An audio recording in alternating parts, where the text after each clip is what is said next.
This is CBN News Watch.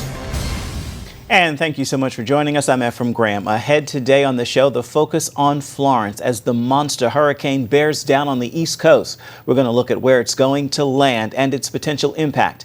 And we'll hear from our reporter in North Carolina as people there prepare to face the potentially deadly storm. Plus, a look at the key role faith plays in the Trump administration. We'll have all that and more on today's News Watch. We begin, though, with Hurricane Florence. It remains a Category 4 storm with maximum sustained winds near 130 miles an hour. The National Hurricane Center reports the center of Florence will approach the coast of North Carolina or South Carolina Thursday or Friday. The storm will strengthen through Wednesday night as it moves toward the Carolina coast. It is expected to weaken somewhat Thursday, but still predicted to be an extremely dangerous major hurricane when it nears the U.S. coast. One report has Hurricane Florence making landfall closer to Wilmington later into Friday. The National Weather Service officials warn of the potential unbelievable damage from wind, storm surge, and inland flooding with this storm. North Carolina's governor also did not mince words. The waves and the wind this storm may bring is nothing like you've ever seen. The governor urged people in the area not to hunker down, but to leave. The National Hurricane Center predicts as much as 2 to 3 feet of rain in parts of North and South Carolina, which could lead to catastrophic flash flooding. And Hurricane Florence is predicted to not just affect the coast, as much as a foot of rain could fall in parts of the Appalachian Mountains as well as mid-Atlantic states. CBN's Eric Rosales is in the storm zone in North Carolina, where he found some important needs like gasoline are running in short supply as people there prepare for the coming of Hurricane Florence. Eric?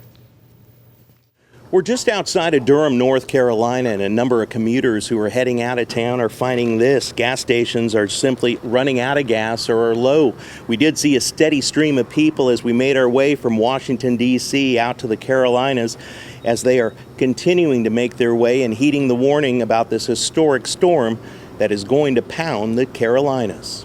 Hurricane Florence is the strongest storm to target the Carolinas and the Virginia region in decades. The Federal Emergency Management Agency said Tuesday that it's issuing a dire warning for the hundreds of thousands of people, ordering them to evacuate before the Category 4 storm makes landfall.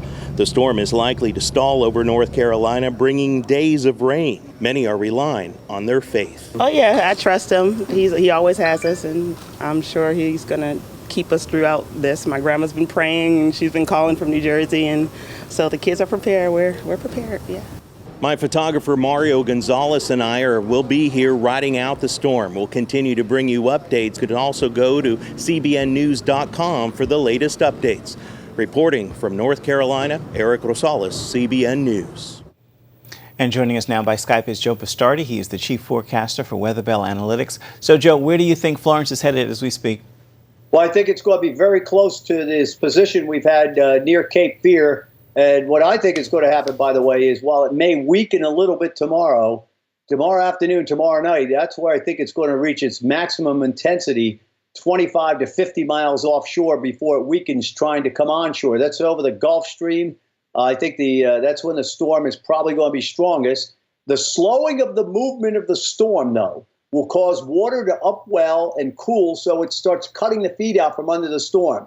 Nevertheless, when it gets to around Cape Fear, and that's where I believe it's going to be Friday morning, almost on top of Cape Fear, the storm will still be a major hurricane, and then we are making a change. Now, I have not changed our track at Weather Bell. What I do is I put out a track and stick with it up until the day before the storm or 2 days before the storm.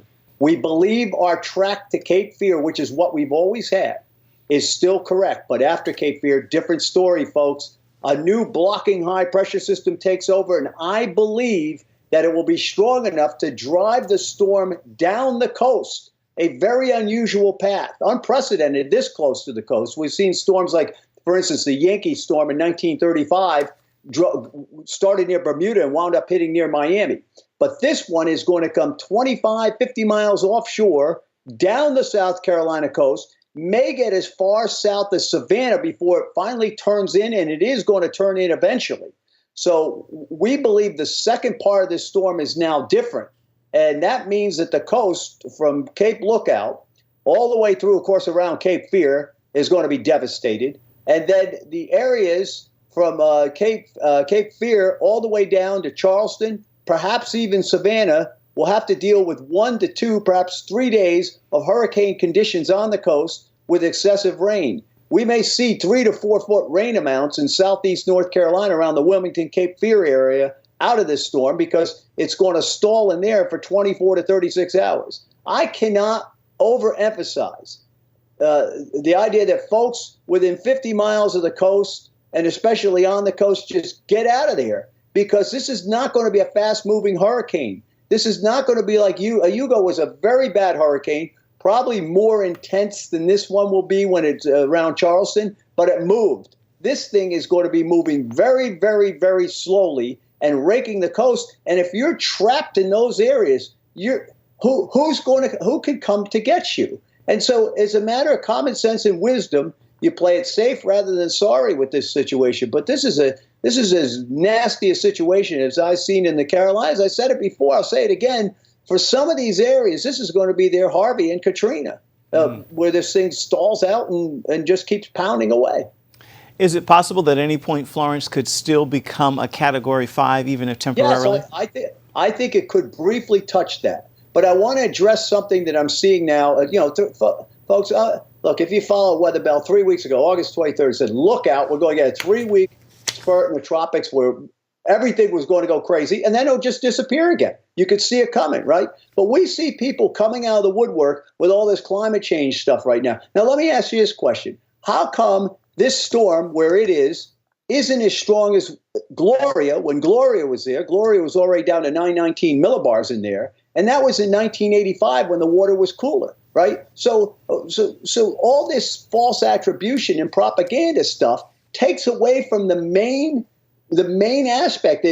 This is a very dangerous, powerful storm. And believe it or not, if you've been following us on Weather Bell, I know that sounds pompous, from September 5th, we had this near Cape Fear as a major hurricane for Thursday night. And that's where this is going to be. After that, though, we're changing our track, okay? So the end game of the storm is now different. And you folks all the way down to Savannah, you got to keep an eye on this. It's unusual, but it can happen. Nature can do what nature wants. We're not in control. Real quick, how long do you think Florence is going to impact the eastern part of the United States? Well, I think it's since Monday night, I have what's left of it still south of Atlanta, and then coming up into Kentucky Tuesday, turning eastward. Now, the Virginia problem may be when this thing comes around and next week interacts with a front so that we have heavy rains in the mountains. A week from today, some semblance of Florence may still be something that you and I are talking about, and that would be the rain aspect. In fact, I'll tell you what could happen here is what's left of this could work its way back offshore in about 10 days and still be floating around out there. So we want to hit where this is going to be tomorrow night. And then part 2 of the storm, what does it do the following 3 days? Then we'll worry about that stuff later. All right. Weather by Analytics Chief Forecaster Joe Bastardi, thank you again for being with us today. Thank you for having me. Florence's approach has people asking how widespread will its impact be. We have this look at Florence as it approaches the East Coast and how far inland it's expected to go from the forecasters at AccuWeather. Well, Hurricane Florence is a very powerful Category 4 hurricane. The winds have only diminished slightly with the latest update this morning. They're now at 130 miles per hour, and our movement is west-northwest at 17 miles per hour. You can see a very well-organized, good structure with this storm, clearly defined eye wall there as well. And so we have hurricane warnings in effect, and that extends from Duck down southward, Surf City, Wrightsville Beach, Myrtle Beach, and then into South Santee River area as well. So the biggest concerns with this are going to be the historical flooding and rainfall that I'll get to in just a second, the damaging winds, and also isolated tornadoes and devastating storm surge. Those isolated tornadoes always a concern when you have a landfalling hurricane as it makes its approach and interacts with land. Sometimes those can be rain wrapped as well, so hard to see the actual tornado spinning up. In addition to the fact that you're already dealing dealing with the strong wind gust from the force of the storm, especially in the northeastern quadrant of that storm as it makes its approach. It's expected to approach the area around Jacksonville, North Carolina, which is just to the north of Wrightsville. And so that's where we could see the wind gust of 110 miles per hour. But then all along coastal North Carolina, 74 to 110 mile per hour wind gust here in this area could target a wide area. Now, the steering flow is slowing this down a bit for Friday into Saturday. That could create even more storm surge because it will be shoving more water at the coastline here. So if it does slow up, storm surge is going to become a bigger problem.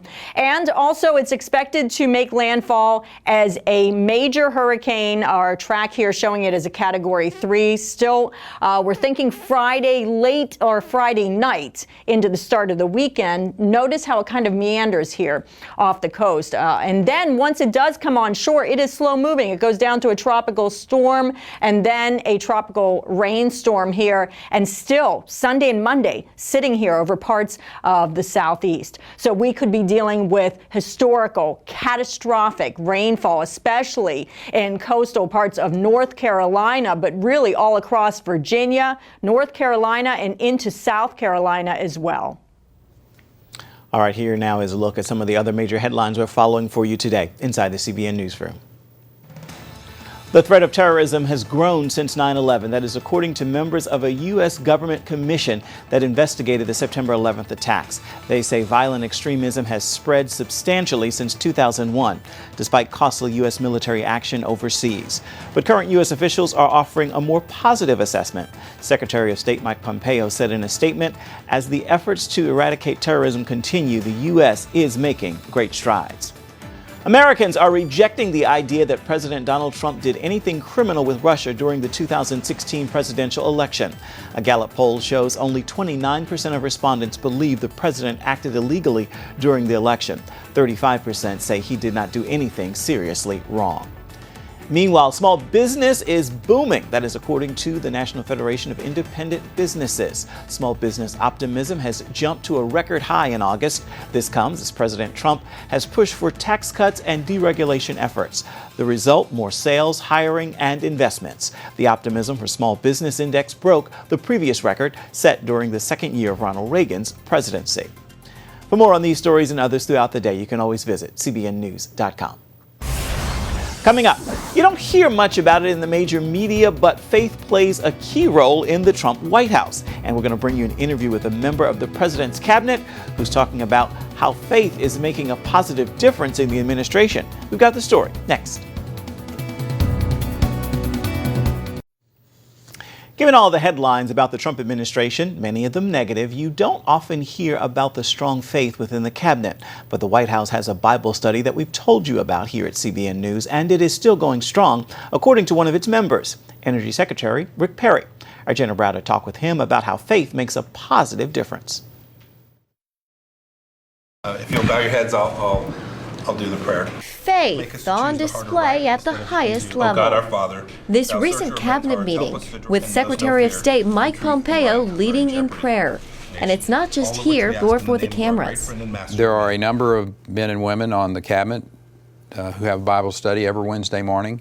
Energy Secretary Rick Perry is a regular. Number one, it gives us an opportunity to see each other and outside of our normal work environment.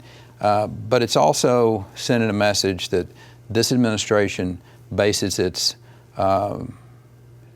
life experiences on that biblical values. The Bible study is led by Ralph Drollinger of Capitol Ministries. Along with Perry, Secretaries Mike Pompeo, Betsy DeVos, and Ben Carson all attend. UN Ambassador Nikki Haley and Attorney General Jeff Sessions also take part.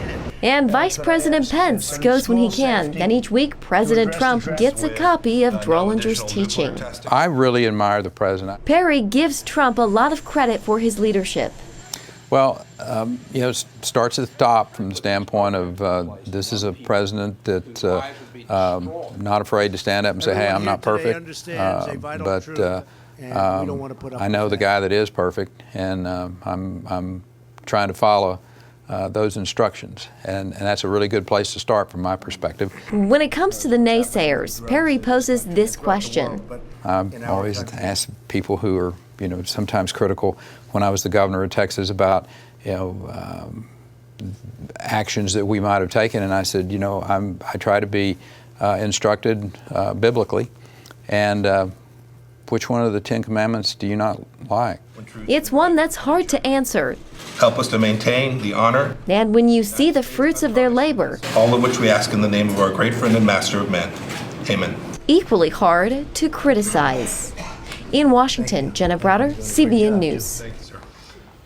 Up next, how Christian and conservative leaders will come together in Iowa this weekend to talk about what can be done to transform families, churches, and our culture for the kingdom of God. We'll have that conversation for you coming up right after this.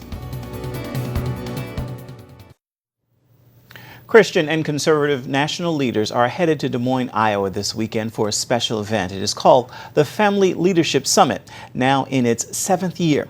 I spoke with one of its leaders about this year's summit and the goal to transform our churches, families, and culture for the greater kingdom of God. Bob Vander Plat with the Family Leadership Summit joins us now to tell us more. So what is the purpose and goal of the Family Leadership Summit? Well, basically what it is we want to bring in our base, like-minded believers who really want to understand biblical's role, the biblical purpose for engaging in civics, engaging in government, engaging in politics. Our tagline is principle over politics. We always want to keep the main thing the main thing. So we try to take in worldview leaders, but then also real application leaders about how do you apply what we've just learned. Let's talk about some of those leaders. Who will be speaking this year and what will the focus of the summit be? Well, the focus of the summit this year, we thought we're going to really put a focus on religious liberty. So we've included Alliance Defending Freedom and their president and CEO, Michael Farris, who will be speaking on religious liberty. We're bringing in Susan B. Anthony List and Marjorie Dannenfelser, who will be talking about the sanctity of human life. We think both religious liberty and the sanctity of human life have made huge strides this year, so we really wanted to acknowledge that. But then also the nation of Israel and America's alliance with the nation of Israel, and especially with Jerusalem and Jerusalem being now recognized as the capital by the United States. So we have Gary Bauer and Christians United for Israel Action coming in to speak on what's the biblical role, biblical purpose for us aligning and standing with Israel. And then probably one of the key things we're doing is we're also recognizing the Family Policy Alliance with their president and CEO, Paul Weber. He'll be in as we talk about the Daniel Initiative, which is an initiative launched here out of the Family Leader about networking key states and leading with the church, leading with the gospel, and how that impacts elections and policy as we move forward in this country. How is the Family Leaders' approach to faith and government unique, you would say? Well, I think it's really unique because a lot of times what we want to do is we put a focus on the policy, or we want to put a focus on the candidates and the politics. And we're saying we really need to be about cultural transformation first and foremost. It's a little bit like what Wilberforce did when trying to end slavery. And so by leading with the gospel, engaging with the church, where the church's main mission is, the Great Commission, and authentically engaging the church by linking it as basically the Nathan to the David. The institution of the church speaking to the institution of government about justice, about righteousness. And when you authentically engage the church, and we use the remnant, which God has always worked through, we believe that then you can impact elections with real ministers of God. And we have shown that to be true time and time again here at the Family Leader. And then you can advance policy that's according to his heart, that is just and that is righteous. And then probably the key to that is we always want to be an authentic model. We do not want to be disqualified or compromised for the prize of sharing the gospel, but be an authentic model for others to follow.